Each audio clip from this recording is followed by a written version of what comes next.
The sun rises above the Amazon rainforest, and the huge, evergreen trees allow rays of light to pass between their leaves and paint the forest floor in dappled shadows. In one of the taller trees, little monkey Doro is waking up.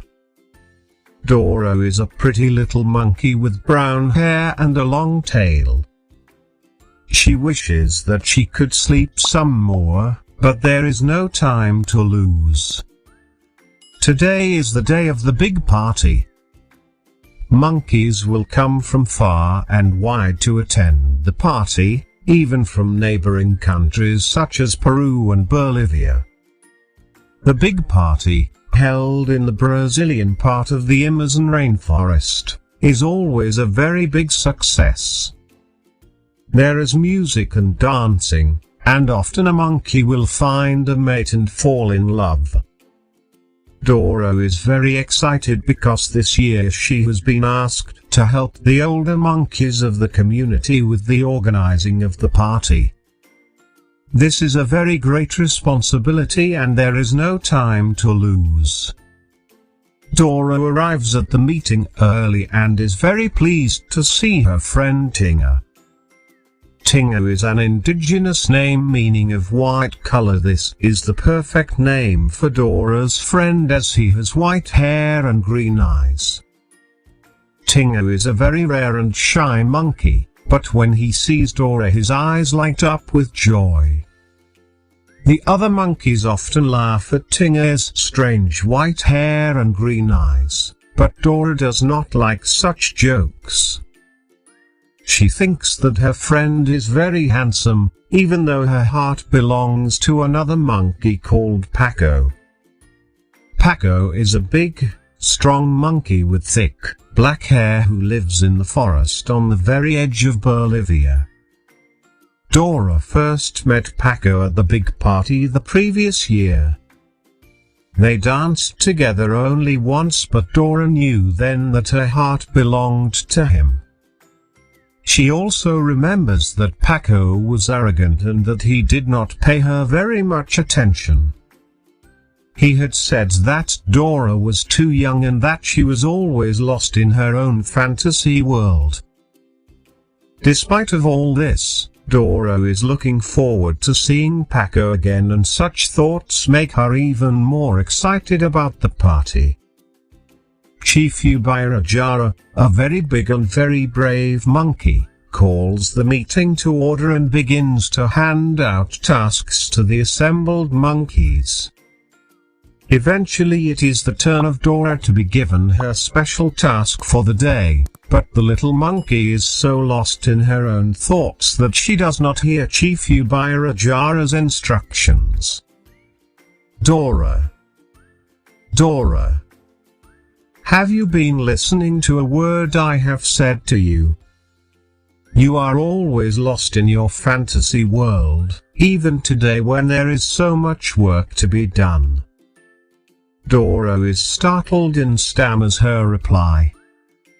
I am very sorry, Chief Ubirajara. Could you please repeat what it is you would like me to do today? Chief Ubirajara is a little impatient with young Doro, but he understands that she is still young and that she is also very excited about the party. You must find for us the most beautiful and delicious avocado and berries and the finest Brazil nuts for our feast tonight. Chief Ubirajara claps his hands and smiles at the eager faces gathered in the forest clearing. Now that everyone knows what to do, let's get to work. And so the monkeys part company, each one determined to fulfill their task in preparation for the big party. Doro very much likes the idea of being in charge of finding the food for the feast. She loves to explore the forest, jumping from branch to branch between the tall trees. She also loves to look at the beautiful plants and rich wildlife that fill her beloved forest. I am the best person to choose for a job such as this, thinks Dora, as she sets off on her journey, determined to climb the tallest trees in order to find the most purple berries and sweetest avocado. After many hours of hard work, Dora's bag is filled with a rich bounty of fruits and nuts. She thinks how proud Chief Ubairajara will be when he sees what a good job she's done. This thought makes the little monkey very happy as she hoists the bag onto her shoulders and heads for home. When Dora is halfway home, her thoughts are interrupted by a strange sound in the forest. She looks all about her but does not see anything unusual. She tells herself to take extra care, but before long her thoughts drift again to the coming party and the dancing and celebrating that will be had by all. She thinks about how she will tidy her hair, and what she will say when she sees Paco. I wonder if he will still think that I am too young. Even so, he will surely be impressed by the beautiful fruits and nuts I have gathered for the feast. Dora's thoughts are interrupted again when she notices a rich, juicy avocado on the forest floor in front of her. How lucky to find a beautiful fruit such as this, she thinks, and runs to pick up the avocado and add it to her bag. But as soon as Dora's hand reaches out towards the fruit, a huge net pulls tight around her body and hoists the little monkey up into the air. Dora knows about such traps and is very scared. She cries out for help, but the birds of the forest do not seem interested in her suffering. She struggles to free herself from the heavy netting, but it is no use at all. "Help! Help me!" cries Dora. But there are no animals around to help, and she is unable to wriggle free of the heavy netting by herself. A great sadness descends upon Dora. Her strength leaves her and she is unable to struggle any longer. She does not understand why humans set traps to capture the monkeys of the forest. Her eyes fill with tears at the thought of being dragged away from her home, of never again jumping from branch to branch among the ancient trees, or of experiencing the great train storms. We do not do the humans any harm, she thinks. We enjoy the forest and only wish to be free. I love this forest so much, and I would not know how to live if I were taken away from all of this rich life, all the beautiful fruits that grow in the trees and the fresh water that runs in the river. How will I survive if they take me away from my friend Tinga? Dora hears a sound coming from the trees at the edge of the clearing. Human voices, they are coming towards he. This is the end, she thinks. I cannot escape. As the voices get closer and closer, Dora thinks about how much she loves her forest, how much she has always loved her forest. Suddenly a wind whips up from the forest floor, a spinning whirlwind that heads straight for the humans. Dora can hear laughter in the air. Then a small boy appears out of nowhere. The boy has flaming red hair, he has very big ears, and his feet are pointing the wrong way, sticking out behind him as if twisted all the way around. The whirlwind comes to a stop and Dora realizes that this is, in fact, another boy. This boy appears very dark, he has only one leg and wears upon his head a bright red hood. He has a pipe in his mouth and is smiling gaily as if having a wonderful time. Dora cannot believe her eyes. Is it really Kurupira and Sasi come to save me? She thinks.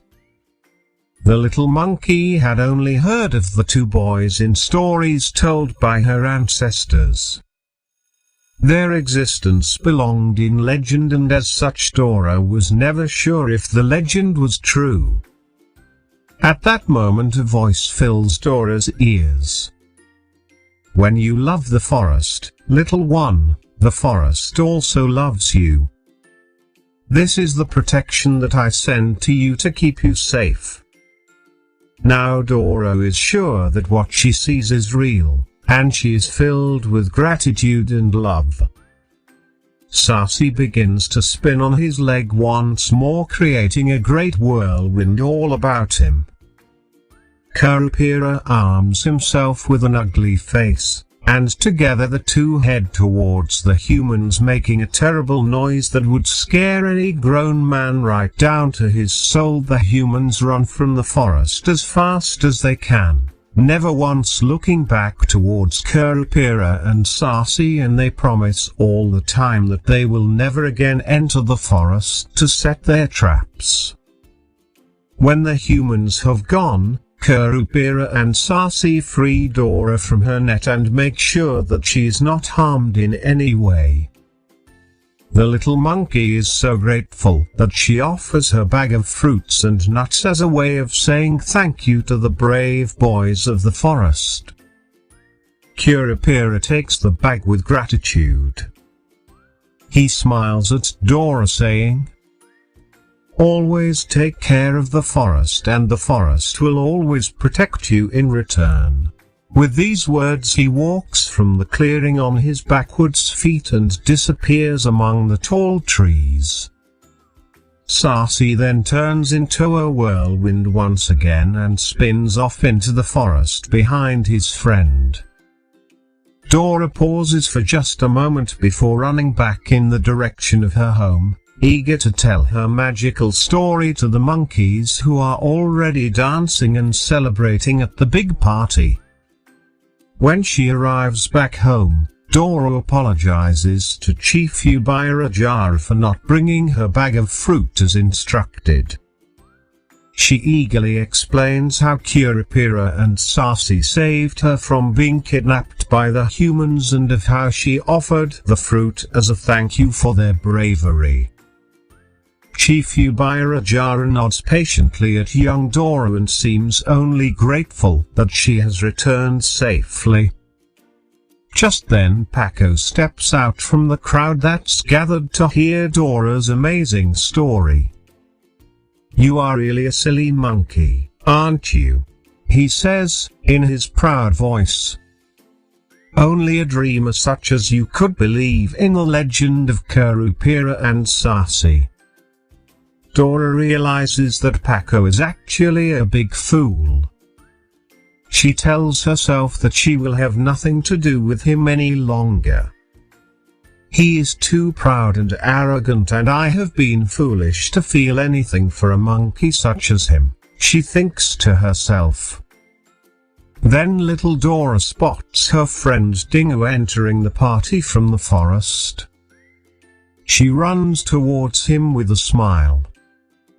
Dingo is very happy to see that his friend is safe. "Where have you been, Dora? What happened?" Dora tells Dingo all about her adventure in the forest. She tells about the humans and being caught in the net and meeting the two legends of the forest.